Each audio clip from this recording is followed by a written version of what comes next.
Well, hello, everyone. Cynthia Tomaine here with Interactive Brokers, and thank you for joining today's webinar that's being brought to us by qplum. We're very pleased to have qplum here to discuss the use of hypothetical data in machine learning strategies. Now, before we do get underway, I'd like to introduce Ji Chen with qplum, who is going to give us a little bit of an introduction and also tell us some about Ankit before we get started. So, Ji, thanks for joining us. Take it away, please. Thank you very much, Cynthia. Hello, everyone. My name is Ji Chen. I'm a partner and head of client relations here at qplum. Today, our speaker is Ankit Awasthi. Ankit is a partner and quantitative portfolio manager here at qplum. He works on building AI-driven investment strategies. Prior to joining qplum, he was the CEO of a proprietary high-frequency trading firm where he led a team of 40 engineers and data scientists trading multiple asset classes across global exchanges. qplum is an AI-driven asset manager using both deep learning and machine learning in its strategy construction. We provide asset management services to RIAs, family offices, and pension funds. We also have an online investing service to directly manage money for individuals and families. We actively manage individual joint IRAs, trusts, and LLC accounts. Now, to all of our attendees, during the course of this presentation, please feel free to submit your questions to us as we will answer them at the end of the presentation, time permitted. I will now hand over the presentation to Ankit to begin the presentation on use of hypothetical data in machine learning trading strategies.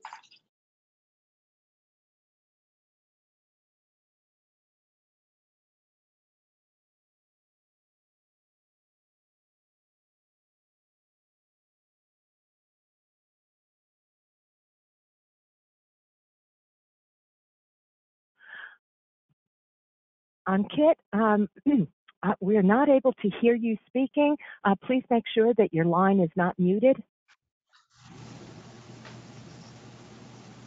Hello, can you hear me now? Yes, I hear you much better. Thank you, Ankit. Take it away. Okay. So today we'll talk about the use of hypothetical data in machine learning based trading strategies. First, let's go over what we'll cover today. So firstly, I'll talk about how different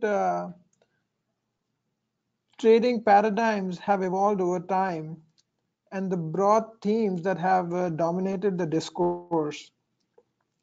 Similarly, we'll briefly discuss how machine learning has come of age and the historical developments which have led to where we are today. Next, we discuss an increasingly important subdomain within deep learning called data augmentation. And we discuss what are the different methods typically used in finance for data augmentation. Then we move on to some of the stylized facts of Financial Times series and how one of the methods we discuss for generating hypothetical data compares against these stylized facts. And then we move on to taking a specific example of a deep autoencoder and seeing how using data augmentation can improve the performance of this model. And finally, we discuss other use cases of hypothetical data in investment management and fine-tuning trading strategies. So this is something that we have talked about in the past as well. So if you look at trading across decades, it is easy to identify certain paradigm shifts, which is honestly one of the reasons that makes trading all the more challenging and exciting as a field of work. So the market is constantly adapting to these changing paradigms. As shown here, rather than being discrete, these shifts are more continuous in nature, where in the beginning you have some upstarts coming up with something new and they start doing well. Over time, others realize the opportunity and sort of gravitate towards that style of trading. and eventually it becomes crowded to the point that it loses its potency. So if you look at all these different paradigms of trading, they have gone through similar phases. Next, we look at machine learning, how it has changed over time. In machine learning, things have sort of come a full circle, where neural networks enjoyed great success and popularity in the past, but they almost went into hibernation for a couple of decades. And finally, in the last decade, resurfacing as one of the most general purpose machine learning methods, outperforming the traditional machine learning algorithms.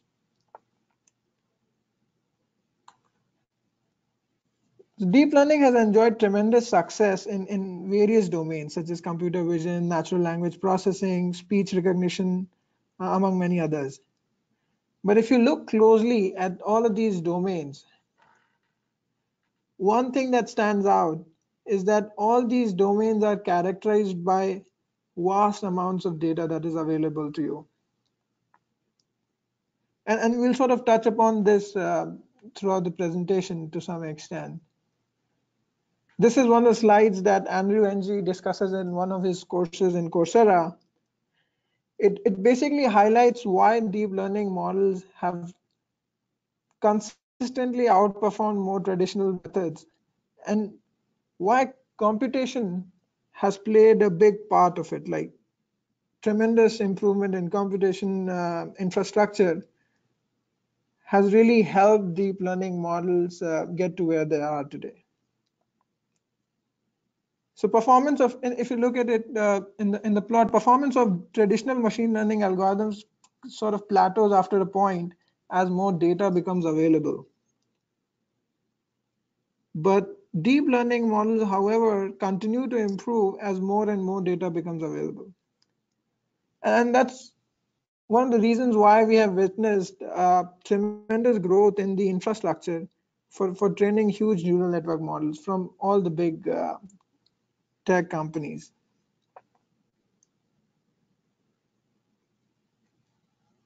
So data augmentation is something that has boosted the performance of deep learning models even further. So data augmentation basically is the idea of extending your data set beyond what was originally available. It has had great success in fields like computer vision, speech recognition, where it is relatively easy to figure out the transformations which are invariant with respect to your final objective. So here, if I'm looking at a cat data set, I can see that rotating the images slightly does not materially change the objective. However, the input is substantially different if I'm looking at the raw pixels.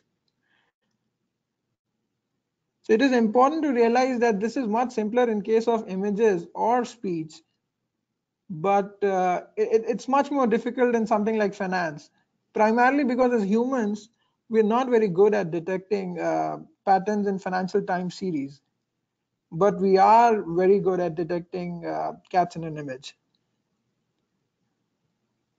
And if you look at it, the idea is similar to transfer learning, where you have a related data set that is much larger, and training on that data set helps the learning objective on your data set. So at this point, we'll take a poll question. Okay, thank you, Ankit. And what we'll do is the first poll question would be, which of the following is the best case of data augmentation? So you could choose from A, adding images of dogs to a data set of cat images, B, adding text from Dickens novels to Shakespearean text, or C, adding keyboard noise to a speech data set. So we'll give everyone 10 seconds to go ahead and make their selection.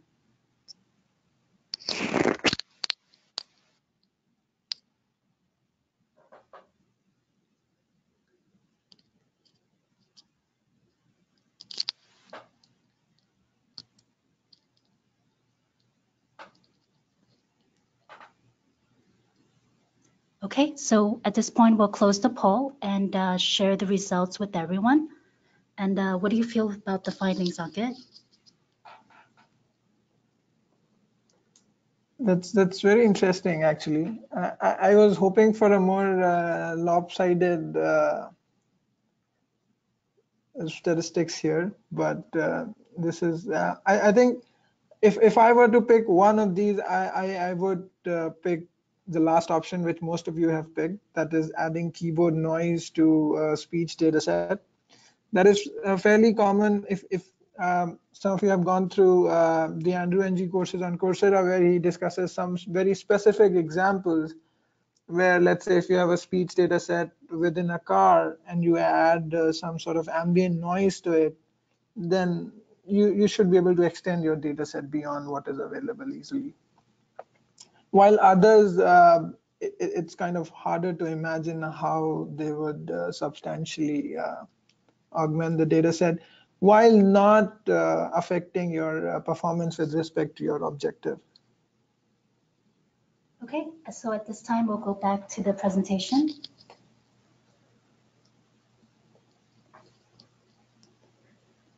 Now, as we discussed, generating hypothetical data for finance is a much harder problem.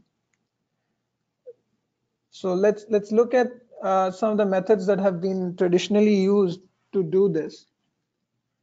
One of the simpler ways to do it is to just add some noise or transformations, but which is not without issues. So the data generated could be very similar to the original data set if the magnitude of your noise is not very high, which does not, basically you're just fitting to the same data. And if the noise magnitude is much higher than the variance of the data itself, then it can distort some fundamental properties of the data itself.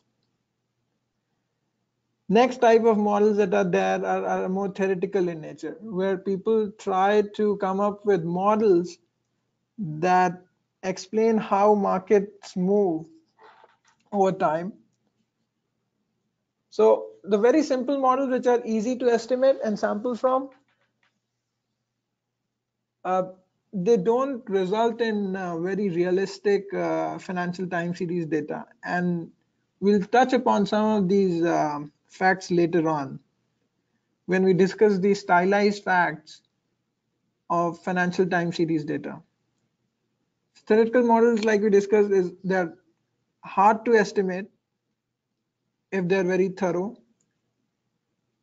Multivariate distributions are particularly problematic because you have to look at cross correlations that are changing over time based on a number of factors. And even after that, it is very hard to account for all the empirical properties of financial time series data. The other thing one could do is, if my objective is to look at, or rather my objective is to do well on daily end of day data, I could use data from a higher frequency, which is much bigger, and transform it in some way to use it as daily data. And this is the point that this is the method that we'll discuss in more detail and show how high frequency data shows remarkable similarity to daily data. The issue with high frequency data is it is more logistical, that its acquisition is hard, processing is hard and costly.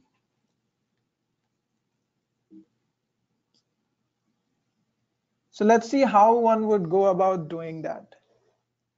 So in this experiment, we have done something very simple. We have taken 15-minute contiguous non-overlapping samples from high-frequency tick data. Then we compute mean and variance for daily returns. Let's call them daily mean and daily variance. And then we transform high-frequency data to have the same mean and variance as the daily mean and daily variance. So what essentially we are doing here is that the magnitude of the variance should be similar.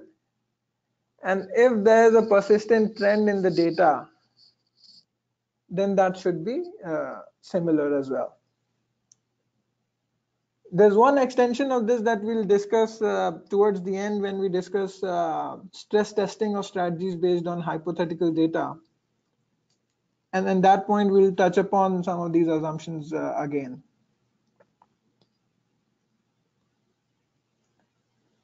Now, let's discuss some of the stylized facts of financial time series data. And when I'm specifically talking about end of day data here, and we'll discuss that there is absence of correlation, autocorrelation across time when we look at returns.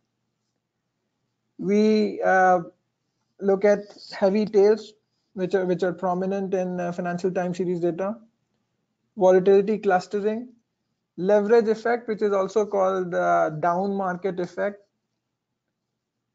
and we look at something that is fairly non-trivial to generate in based on theoretical models is how cross correlation across asset changes with volatility. And for all of these, we'll present a comparative study of how the high frequency data compares to daily end of day data in terms of these statistics.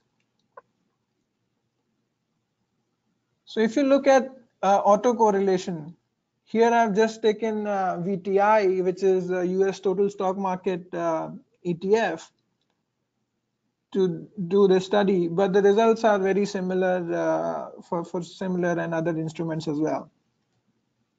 So autocorrelation is very, very low, which is not surprising. It's very hard to predict out of sample returns.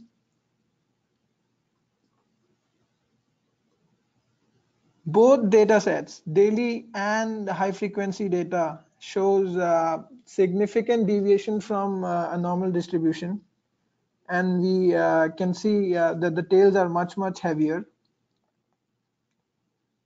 It's important to see that the divergence, the magnitude of this divergence, however, is much more pronounced for the daily data. Which if you look at it in some ways is not very obvious. But we'll come back to this later as well.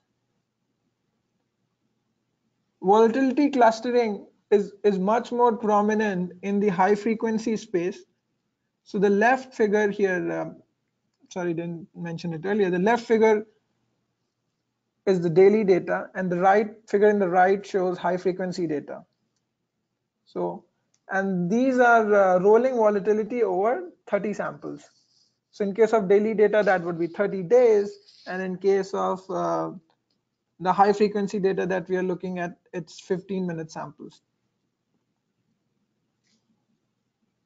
So although there is significant volatility clustering in both daily and high frequency data, we see that it is much more pronounced in the high frequency data set. And that to some extent makes sense as well, because the macro variables affecting the volatility within a day are not going to change so drastically over time, whereas the news flow is much more dense on a daily level.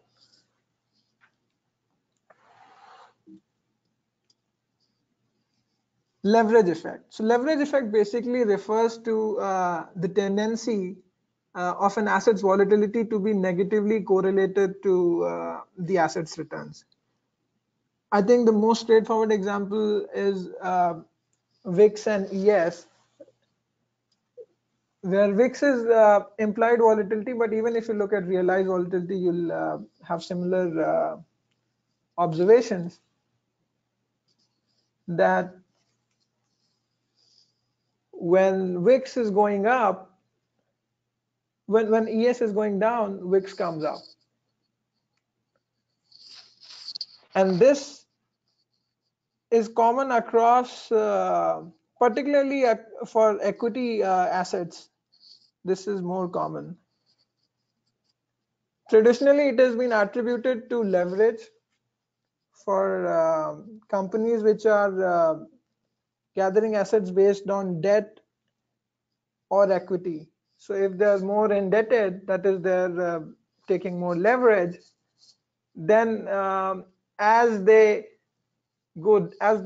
market price goes down, their leverage increases, and therefore the increase in volatility.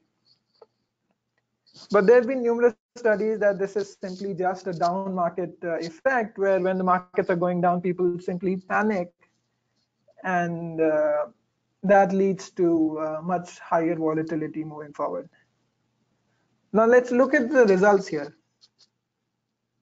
At the daily data level, we see fairly prominent correlation. So the y-axis here is correlation of volatility with returns of the instrument that I'm looking at. And again, here I've looked at the US total market index that is represented by the ETF VTI here.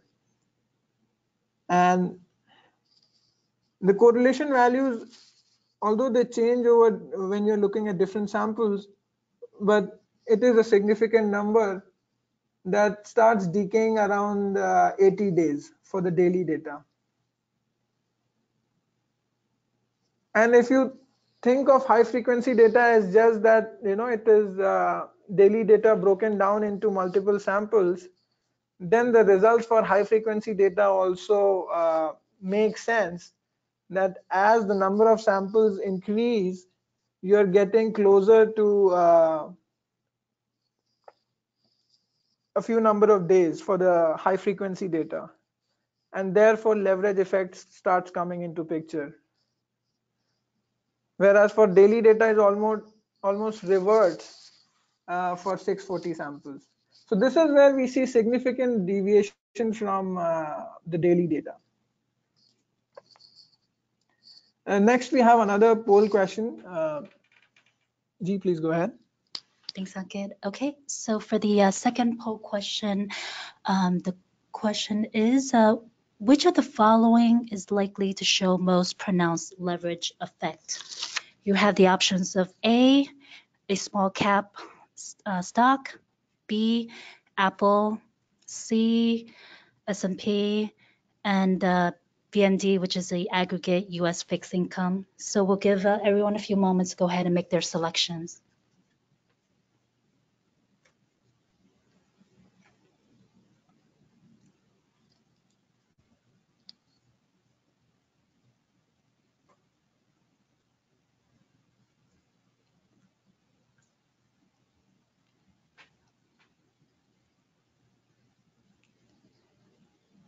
Okay, I think everyone has had time to go ahead and make their inputs.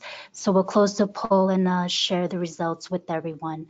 And it seems to be an overwhelming selection of small cap stock. Okay, what's your feedback? Yeah, this is interesting in the sense that I would have expected very different answers. The reason being, if you look at the leverage effect as it is explained, if you look at the traditional definition of leverage effect, that if the firms are levered, then they go down in value. But if you look at the down market explanation of leverage effect, that it is simply people panicking, then it is kind of intuitive that SPY will show more pronounced leverage effect, which is what people have found in practice, that indices typically show much higher leverage effect compared to individual stocks. And my guess is, although I haven't really tested in data, but I think Apple would also sort of be in the data space, it would be closer to SPY than a small stock. Okay, so at this time, we'll go back to the presentation.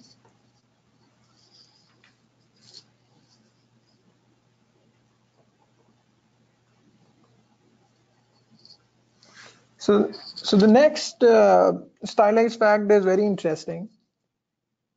what we are saying here is, if you look at the correlation between two different asset classes, and if you look at as a function of that asset class, that asset's volatility, you'll realize that that is fairly significant. As in, when volatility increases, whichever direction the correlation has, whichever sign it has, it becomes more pronounced. So if the two assets are negatively correlated, you'll typically see higher correlation. If the two assets are positively correlated, you'll see a higher positive correlation. So in times of financial crisis, when volatility spikes up, you'll see all equity markets going down together. That's one instance where this is very clear. And in this plot, I've shown how similar daily data and high frequency data are across different asset classes. So the correlation value we had, this is the mean and variance of correlation of VTI with different asset classes. So the first one, all the equities, if you see, are positively correlated. Even the high yield corporate bonds are positively correlated, and the correlation is largely similar in daily and high frequency time scales. Only for the long-term treasury bonds do we see a negative correlation.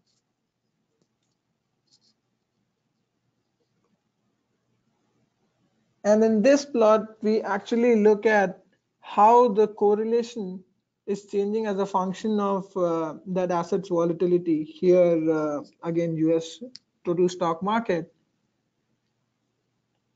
And it is surprising that the high frequency data is able to replicate this behavior quite well.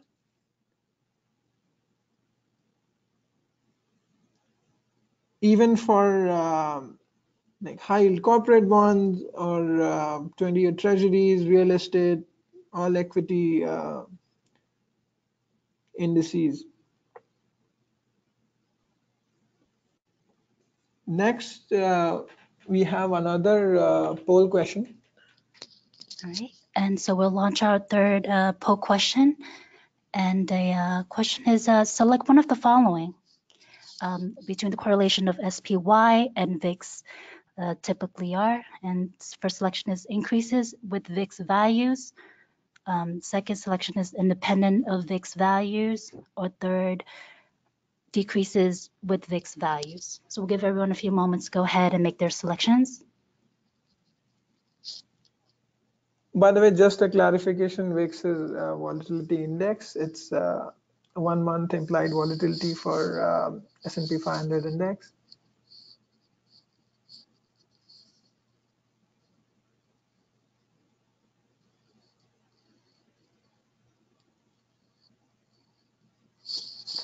Okay, so at this time we'll go ahead and close the poll question and share the results with everyone. So yeah, this is again very interesting. So in terms of data, what we get is it typically increases with VIX values. At least the magnitude. I'm guessing that some people confused it with the sign. If you look at the signed values, they would decrease with VIX values. But if you just look at the magnitude, they would increase with VIX values. Because VIX and SPY are negatively correlated, and as VIX value increases in, as the VIX index increases, the correlation between SPY and VIX becomes stronger, which in this case becomes, it is more negative. So I think technically most of the people have got it right. And my guess is that for the people who said that it increases with VIX values, are probably looking at the magnitude. Okay, so we'll go ahead and go back to the presentation slide.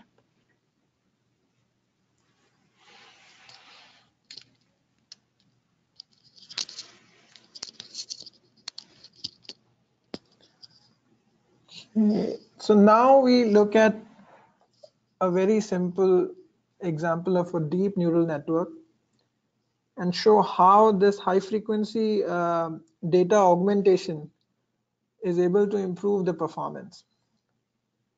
Now, first I want to sort of discuss what are the potential applications of doing this better in out of sample data. As in, if I'm able to improve the performance of an autoencoder, what does that help me with? So firstly, an autoencoder is basically a deep neural network model. All it is trying to do is take the input and encode it in a much smaller summary or code, which can then be decoded to reconstruct the input itself. In terms of market, you can think if like if I have, let's say, S&P 500 stocks, and if I run an autoencoder with the smallest hidden layer as with 10 units, then essentially I'm trying to come up with 10 factors that can explain the S&P 500 stocks. And with this summary, I can reconstruct the performance of these stocks. Now, what can this help me with? One trade that is very commonly used is normalization trade. Is if you believe that whatever is not explained by these factors is noise and is potentially mean reverting, then you can simply trade against that reconstruction error. So that's a trading strategy. The other thing one could do is feature learning. Let's say you have a lot of different time series corresponding to different asset classes. If you look at daily data, even last 20 years of daily data is like 5,000 data points. So that's not very high. Versus if you can augment your data with high frequency data and then learn this autoencoder, it is likely that you'll learn much richer, much more sophisticated features. You'll allow the network to learn richer features. So that's two. It helps you in learning better unsupervised features.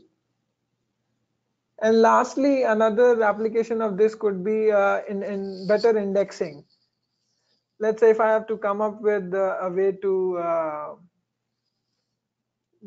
build the index, S&P, like track S&P 500 index. By building a more effective summary of the S&P 500 stocks, I could reduce my tracking errors. So here we go over like what are the advantages in terms of feature learning. So autoencoder provides factorization of price volume features across multiple securities. It is unsupervised in nature. The information bottleneck essentially forces the network to learn the most important features.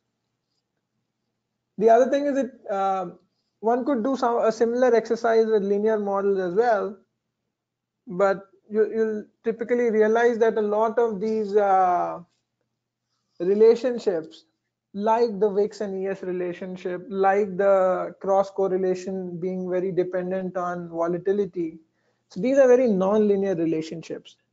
And you need sophisticated models to capture these. And that is where something like a deep autoencoder could do that efficiently. So this is the design of the experiment that we are doing. We have a large corpus of high frequency data with 32,000 points. And these are again like 15-minute samples that we have derived from tick data. And that gives me, so that feeds into my training data. And on the other side, I have the daily end of day data, which I break it down into three parts. The first part is the training data set that has roughly 3,000 data points. Next comes the validation data set, which is with the 1,000 data points, and then I test it on 1,000 auto sample data points. Now it's important to realize that I've taken divided the data set such that these are contiguous in nature.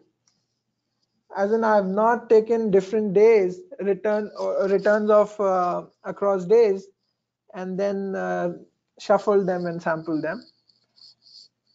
So in finance, it is very important to do this kind of walk forward testing where you are not looking ahead in any way.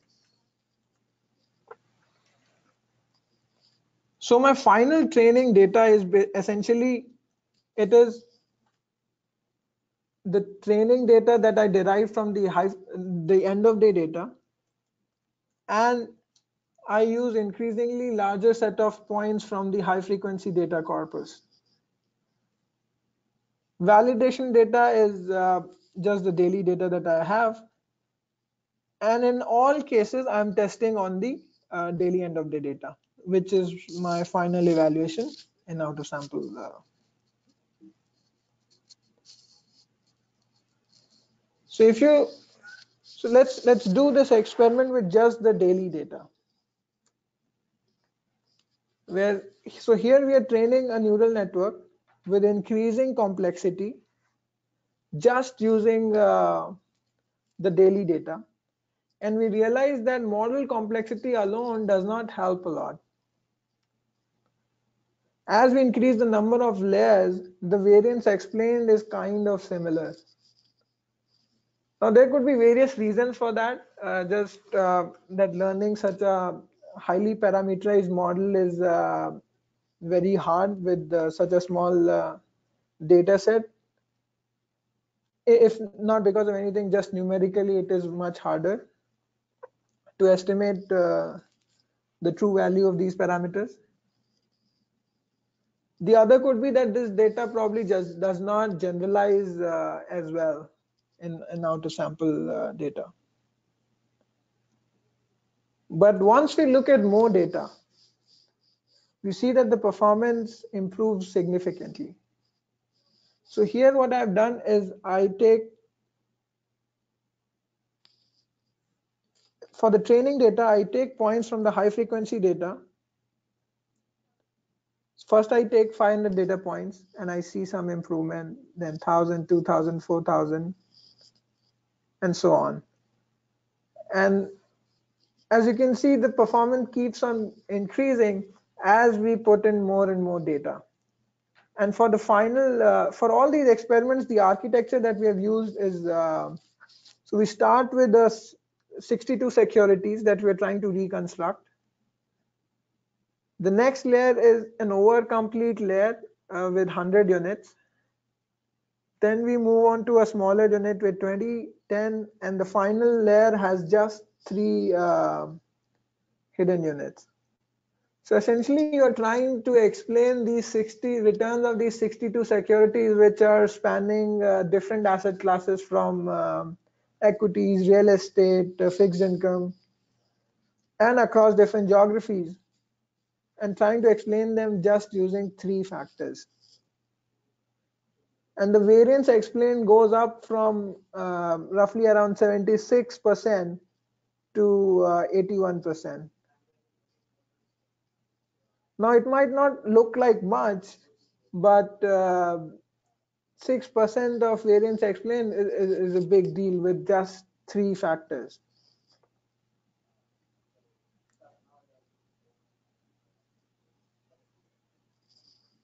Let's move on to what are the other ways one could use high frequency data or any sort of hypothetical data to improve trading strategies. One very clear way one could do this is scenario analysis. You could simulate multiple instances of market crashes. So if you look at end of day data, there have been like 5 to 6 financial crises which you can get reliable data for. So it's very hard to fit something non-trivial with such a sparse data set. The other thing is it's very easy to come up with custom scenarios. Let's say you want to see how your strategy does when fixed income is positively correlated to equities. Now, if you just look at daily data, it is likely that you won't find many instances of that. But if you extend your data set to high frequency data, you'll find that there are many more instances. So all kinds of hyperparameter tuning, the parameters of your strategy can be optimized in a much more robust fashion. Similarly, you could look at periods of high divergence across different sectors in equity markets, like utilities doing much better than, let's say, growth sectors. So although there are points in time in daily data as well that you'll find that, but it is much harder to fit something substantial to those instances. And as we have seen that these relationships are highly nonlinear in nature, and that means that you would want to, in an ideal scenario, you would want to use a more sophisticated model than something just linear or that can essentially explain the nonlinearity in the data set. And a good realistic hypothetical data set allows you to do just that. Similarly, you could simulate multiple inflationary, deflationary periods as measured through commodity prices. So what I'm suggesting here is you look at the commodity prices and you try to use that as a proxy for inflation, and then create segments of inflationary periods and deflationary periods. The other way you can use hypothetical data is cross-validating your hyperparameters. When you're trading machine learning, training machine learning models, especially neural networks, a lot of art or science is coming up with the right architecture for these models. Similarly, for a trading strategy also, there are certain hyperparameters, like how sensitive should my risk model be? How to combine different metrics like expected shortfall, current drawdown, and things of that nature. Similarly, if I have a multi-objective optimization that is trying to satisfy multiple constraints and optimize on more than one soft constraint. So let's say I want to optimize Sharp while making sure that the turnover does not go beyond a certain number. So that's a case of multi-objective optimization. Now I need to figure out, or how much active risk should I take? In order to come up with the regularization constants for these variables, you'd like to have as much data as possible. Data-driven tax optimization is another way one could use hypothetical data. Especially the way we have gone about it.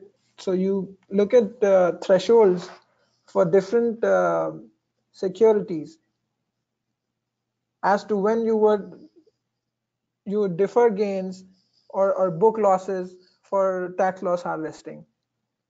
And you try to model that as a function of the volatility of that particular security.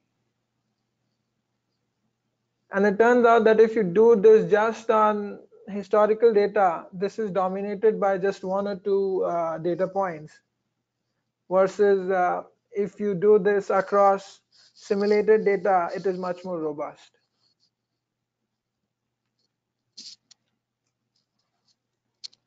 So finally, we discussed future testing strategies using hypothetical data.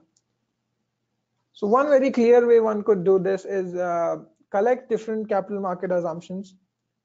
So internally, we do use our own expected returns model, and one could use openly available JP Morgan capital market assumptions or research affiliate affiliates, assumptions.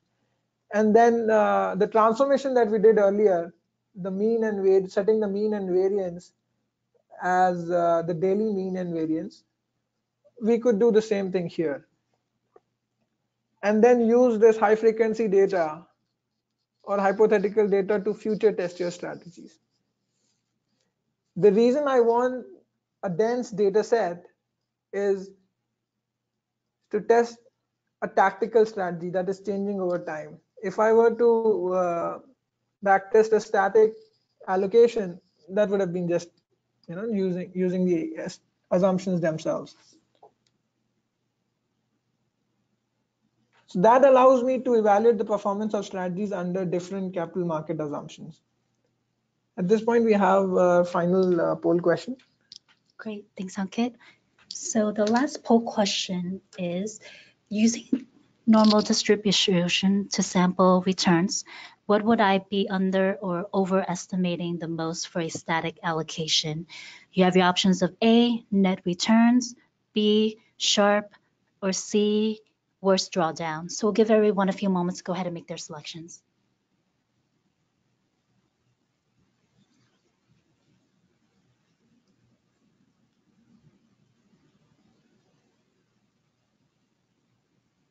Okay, so we'll go ahead and close the poll and share the results, and an overwhelming selection of worst drawdown. So yeah, that's perfect. Yeah. Although, I mean, it is debatable, one could, it's time series.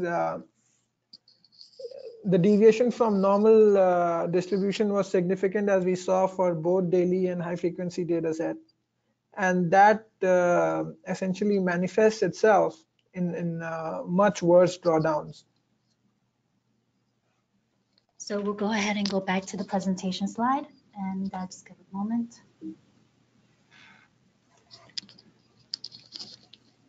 So let's just go over the key takeaways here. The first one being that deep learning works best when you have lots and lots of data. Second is that adapting high frequency daily returns is one of the easiest ways of augmenting daily returns data. The third, hypothetical data can be used to stress test strategy performance. And the last one being that hypothetical data can be used to develop better and more robust strategies.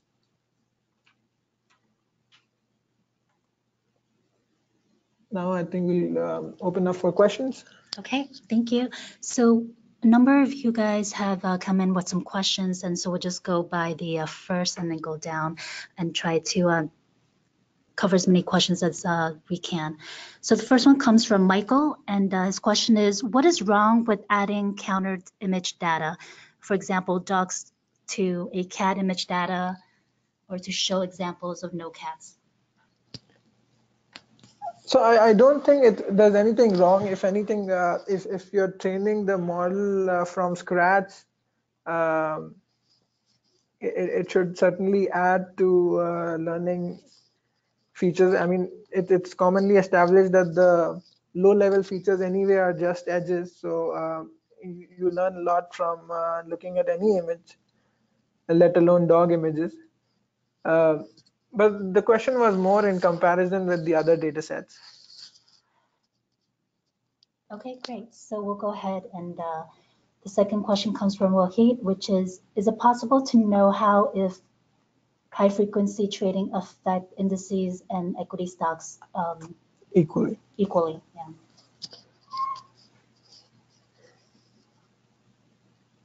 Well, I think a lot of literature is available, and people have done a lot of, although most of those analyses are marred with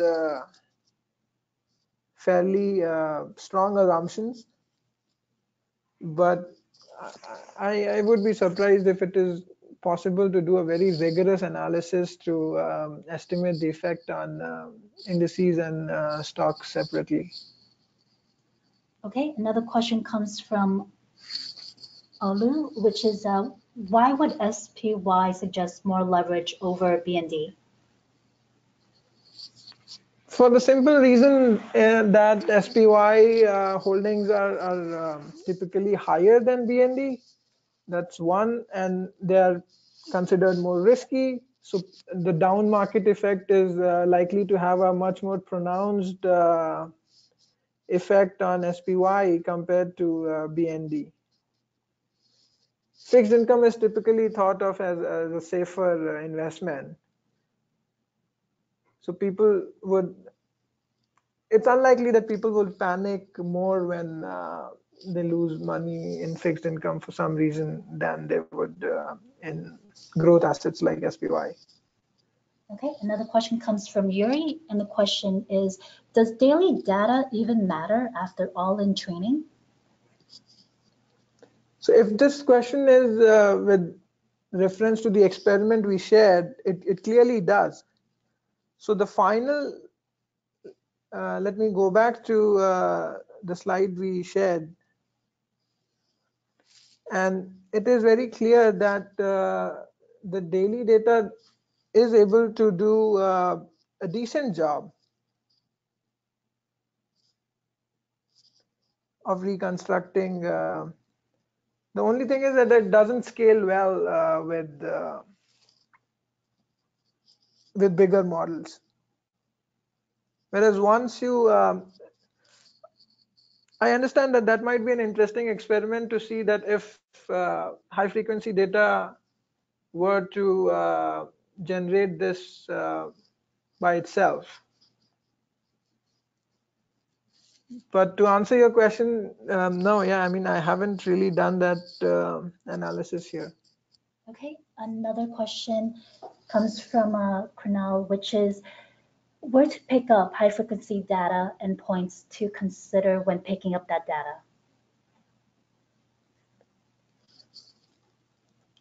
Well, there are data sources which I must say are fairly expensive. So as a retail investor, I wouldn't suggest doing that. There are very high quality data providers for different exchanges. Points to consider when picking up this data. Points to consider is how you are, so for instance, how you're using this data essentially.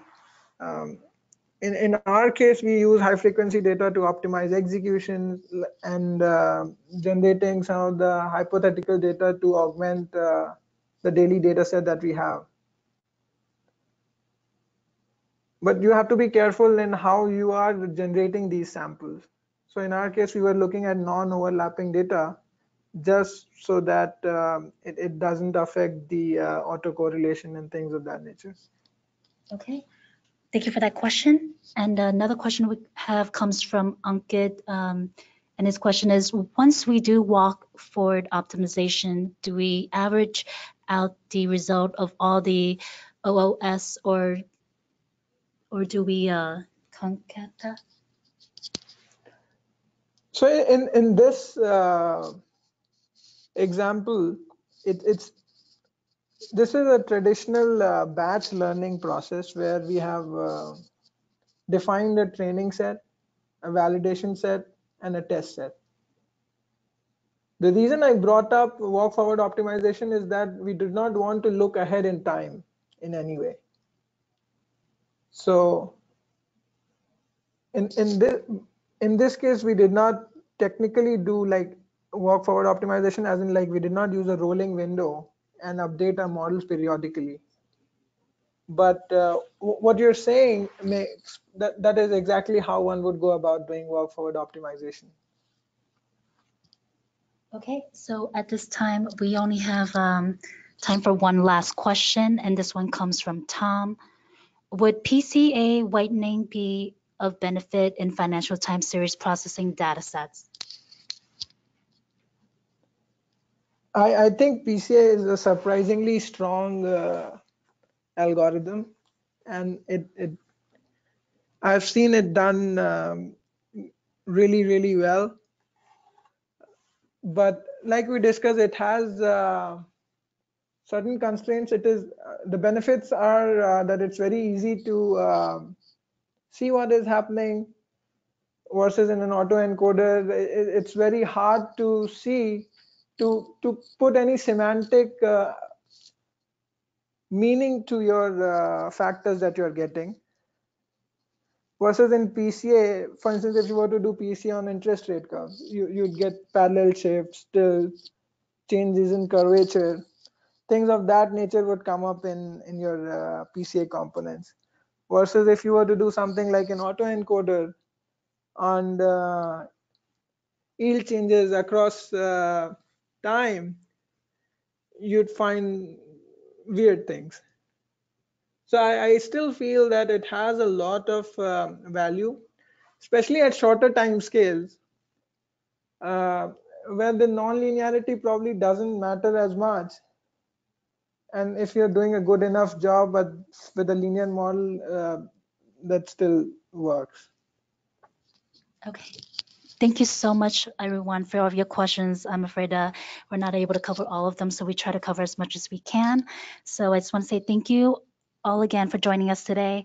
For any attendees who have questions, please feel free to send any inquiries to contact@qplum.co.